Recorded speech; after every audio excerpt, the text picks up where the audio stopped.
What is up, YouTube? JankyYGO here. My name is Michael, and today we are talking about the power of the elements and some more support for other decks, and maybe possibly some new cards. So let's just jump right into it. First up, we got some Exosister support. Yes. All right. So Exosister Malfa is a light spellcaster effect, level 4, 1600 attack, 800 defense. First and second effects are hard ones for turns each. If you control no monsters, or if the only monsters you control are Xyz monsters, you special summon this card from your hand, and if you do, you special summon one Exosister Elite from your deck. You cannot special summon monsters during the turn you activate this, except for Exosister monsters. If a card is moved out of either graveyard, you can special summon this card, or you can special summon from your extra deck one Exosister Xyz using this as face-up material.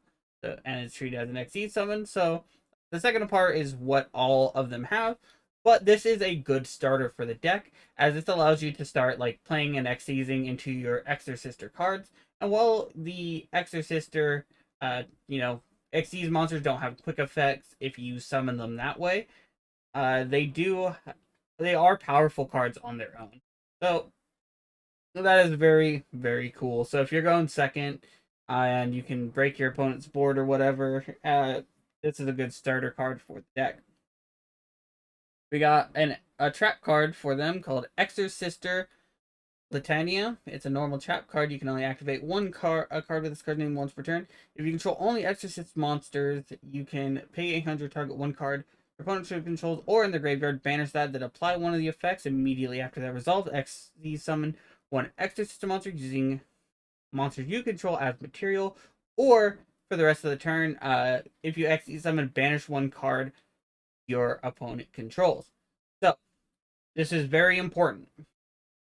The second effect, you banish, and then choose the second effect, and then because a card was moved out of your opponent's graveyard, you get to immediately use the second effect of your Exorcisters, and then get another effect. And one of the effects is of Michaelis is to banish a card as well. So you can banish two cards off their field if you use this card at the correct time. So it is pretty good, and the Exorcisters do use trap cards, or they use their trap cards. So that is pretty cool. We're gonna move on to Punk Jam Dragon Drive. So uh it's an Earth Psychic Synchro effect with that's level 8 with 2700 attack, 2400 defense, and requires one Psychic Tuner and one or more non-tuner monsters.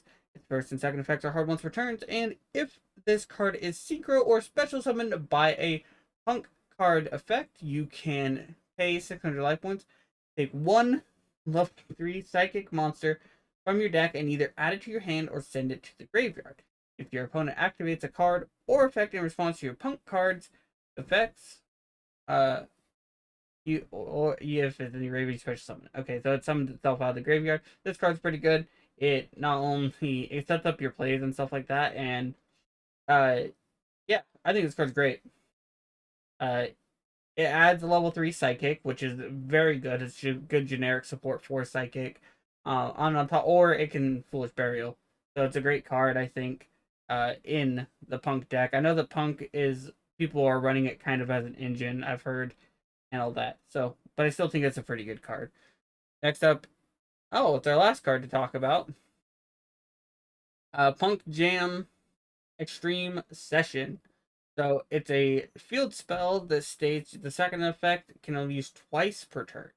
Once per turn, you can banish one Punk card from your graveyard to special summon one Punk from your hand. Second effect says if life points were paid to activate the effect of a psychic monster, you can draw one card. And because that's a twice per turn, every time the first two times you pay life points to activate a psychic monster effect, you get to draw a card. So this can draw you two cards a turn, which is very good. I don't know if the Punk monsters have quick effects that let you do that, because if they do, that means that you can draw two cards on your opponent's turn, and this can get out of hand really, really fast with card advantage. So I think this card is very, very good. But overall, I think that the Punk cards are definitely better than the Exosister cards, which is kind of to be expected, honestly. The Exosisters, as much as I like the deck, isn't very good. But the two cards that we got for Exosisters are very good for the deck, and I think people who are a fan of the Exosister archetype will be happy with those. But that's going to do it for this video. If it's your birthday today, happy birthday. And if you want to send me any cool deck profiles or replays, emails in the description. And of course, and as always, have a wonderful day.